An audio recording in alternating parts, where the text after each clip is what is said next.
I never thought my own parents would betray me, but they did. For just $500. My name is Sarah Chen, and at 24, I had built something revolutionary. A piece of software that could transform how hospitals manage patient care. But to my parents, I was just their naive daughter who needed to get a real job. I still remember the day everything changed. I was hunched over my laptop in my tiny apartment, debugging a crucial section of code when my phone buzzed. Mom's face flashed on the screen. "Sarah, we need to talk about your little computer project," she said, her voice carrying that familiar tone of disapproval. "Michael Anderson is interested in buying it." Michael Anderson. The name made my stomach turn. He was the son of my father's best friend, a self-proclaimed tech entrepreneur who had never actually built anything himself. But in my parents' eyes, he was the perfect success story.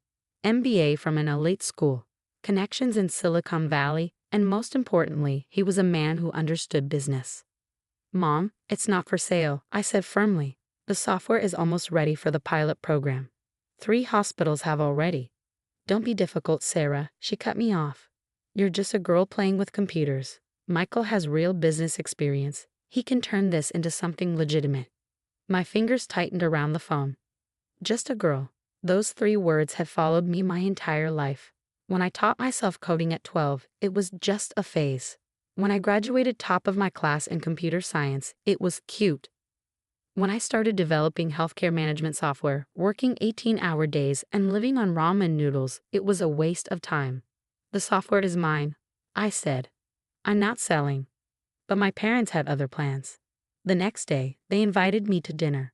I should have known something was wrong when I saw Michael there, wearing his practiced Silicon Valley smile. My father sat at the head of the table, beaming with pride. Not at me, but at him. "Sarah," my father said, placing a check on the table. "We decided to sell your project to Michael. He's offering $500, which is generous considering it's unfinished." I stared at the check, then at my father, waiting for the punchline. But there wasn't one. "You can't sell my company," I said, my voice shaking. "You don't own it." Michael leaned forward, his smile never wavering. "Sarah, be reasonable. Your father told me about your little program.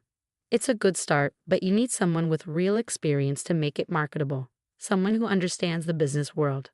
I looked at my mother, hoping for support, but she just nodded approvingly at Michael. "He's right, dear. This is for the best." What they didn't know, what they never bothered to ask, was that my little program was already worth millions. The algorithm I developed could reduce hospital wait times by 47%, predict patient admission patterns with 93% accuracy, and cut administrative costs by a third. 3 major hospitals were ready to begin trials, and a leading healthcare tech company had already offered to partner with me. But none of that mattered to them, because I was just a girl playing with computers.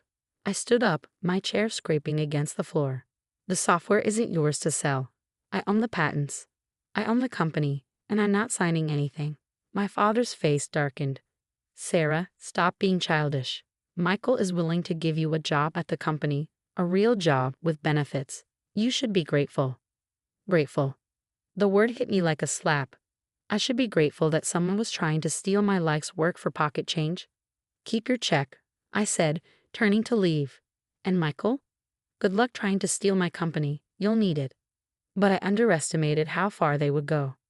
The next morning, I discovered my parents had used their shared access to my old laptop, the one where I'd stored my earliest code versions, to copy everything. They'd given Michael all my original work, claiming they had the right because they'd supported me by letting me live at home while I started coding. Michael wasted no time. Within days, he'd registered a new company, claiming ownership of my software. He even used my early design documents to file provisional patents, backdating them using my parents' signatures as witnesses. I watched in horror as he announced his new healthcare tech venture, using my work, my ideas, my dreams. The local tech blogs praised him as a rising star in healthcare innovation. My parents couldn't have been prouder. But Michael had made one crucial mistake. He hadn't bothered to understand the code he'd stolen. You see, while my parents had access to my old laptop, my real work, the revolutionary algorithms, the proprietary architecture, the core innovation that made everything work, was safely stored elsewhere. What Michael had stolen was just the skeleton, the basic framework. Without the heart of the system, it was useless. I spent the next week documenting everything. Every line of code I'd written, every meeting with hospitals, every email, every patent application. I backed up everything securely and contacted Sarah Martinez, a ruthless intellectual property lawyer known for taking down tech frauds. "They really thought they could steal your company for $500? She asked during our first meeting, looking through my documentation with growing interest. "They thought I was just a girl playing with computers," I replied. She looked up from the papers, a predatory smile spreading across her face. "Well then, let's show them exactly what just a girl can do." I didn't know it then, but that meeting would set in motion a chain of events that would shake the tech world. Michael was about to learn the hard way that real innovation doesn't come from stealing other people's work. It comes from understanding every line of code you write. And I understood every single line. The next phase of my story began with a simple error message, one that would make Michael Anderson realize he just made the biggest mistake of his career. 2 weeks after Michael stole my code, I received an urgent text from an old college friend who now worked at Central Hospital, one of the facilities planning to pilot my software. "Sarah, you need to see this. Anderson Tech just crashed and burned during their demo." I smiled, knowing exactly what had happened. You see, my code had a failsafe, a sophisticated authentication system that required my personal verification for any major system implementation. Without it, the software would appear to work perfectly during small tests, but would fail spectacularly when deployed at scale. Michael had scheduled a grand demonstration at Central Hospital, inviting the press, investors, and of course, my parents. He planned to showcase his revolutionary healthcare management system to the world. I sat in the back of the conference room, wearing glasses and a business suit that made me unrecognizable to my family. The room was packed with hospital administrators, tech journalists, and potential investors. Michael stood on stage, looking confident in his expensive suit. "Today," he announced, "Anderson Tech will revolutionize healthcare management." That's when everything went wrong. The system started throwing error messages. Not simple crashes. No, my failsafe was more elegant than that. Instead, the software began displaying its true validation requirements. Error. Core algorithm authentication required. Original developer verification needed. Michael's face went pale as he frantically tried to bypass the error, but with each attempt, the system revealed more about its true ownership. Warning. Unauthorized implementation detected. Please contact S. Chen for system validation. The room erupted in whispers. Investors began shifting uncomfortably in their seats. Hospital administrators exchanged concerned glances. I watched my parents' expressions change from pride to confusion as Michael stumbled through increasingly desperate explanations. Then I stood up and walked to the front of the room. "Mr. Anderson," I said clearly, my voice carrying through the now silent auditorium. "Are you having trouble with my software?" The look of confusion on his face quickly turned to horror as I removed my glasses. "Perhaps I can help. After all, I wrote every line of that code." "Sarah?" My father stood up, his face a mix of shock and anger. "What are you doing?" I pulled out my laptop, connected it to the projector, and began typing.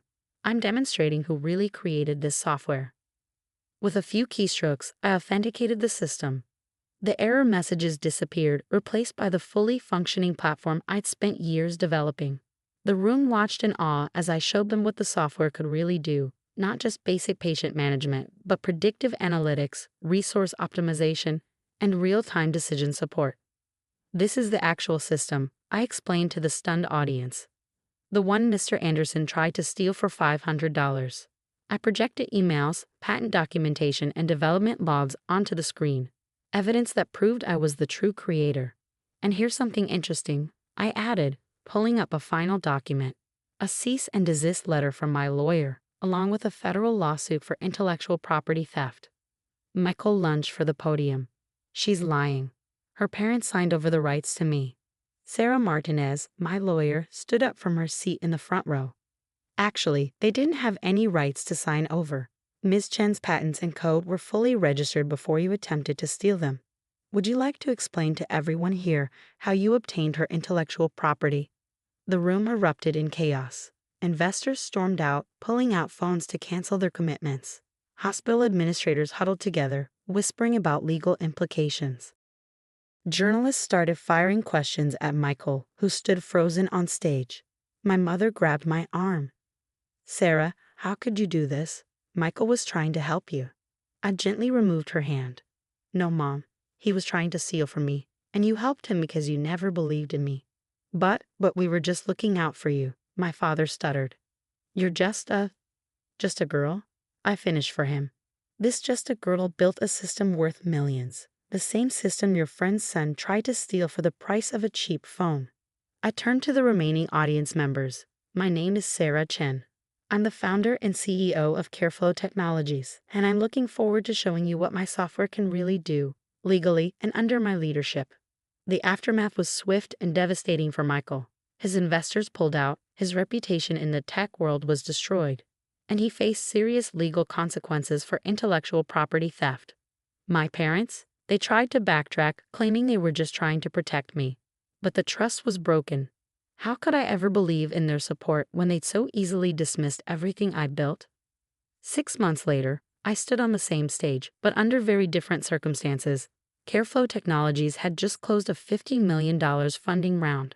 Our pilot programs were showing incredible results: 50% reduction in wait times, 40% improvement in resource allocation, and unprecedented accuracy in patient care management. As I announced our success to a packed auditorium, I spotted my parents in the back row. They'd been trying to reconcile, sending messages about how proud they were, how they'd always believed in me. But their words rang hollow. They were proud now because I'd succeeded despite them, not because they'd supported me. After the presentation, they approached me, eyes filled with guilt and regret.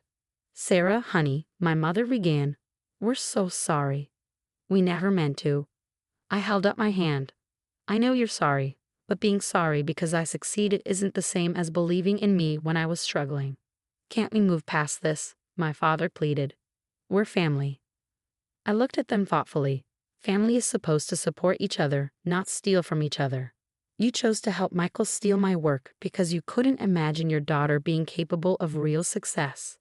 I handed them each a business card. "If you want to see me, you can schedule a meeting through my office, just like any other business associate." As I walked away, I heard my mother burst into tears. Part of me wanted to turn back, to accept their apology and pretend everything could go back to normal. But I knew better. Sometimes success isn't just about proving others wrong. It's about proving to yourself that you were right all along. Today, Careflow Technologies is revolutionizing healthcare management across the country. We're expanding internationally, and our valuation has reached over $200 million.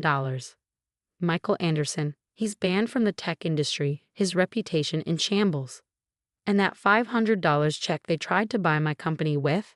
I had it framed. It hangs in my office as a reminder that your worth isn't determined by what others think of you, but by what you know you can achieve. Sometimes people will underestimate you, dismiss you, or try to steal your dreams.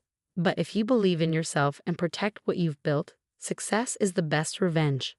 The next time someone tells you you're just a girl or just anything else, remember my story. Remember that the people who underestimate you don't define your worth. You do. As for my parents, they still send emails sometimes talking about family and forgiveness. Maybe one day we'll rebuild our relationship, but it will have to be on new terms, not as the daughter they thought they could dismiss, but as the woman who proved them wrong. Because I'm not just a girl playing with computers anymore. I'm the founder and CEO who changed the future of healthcare technology, and no one can take that away from me.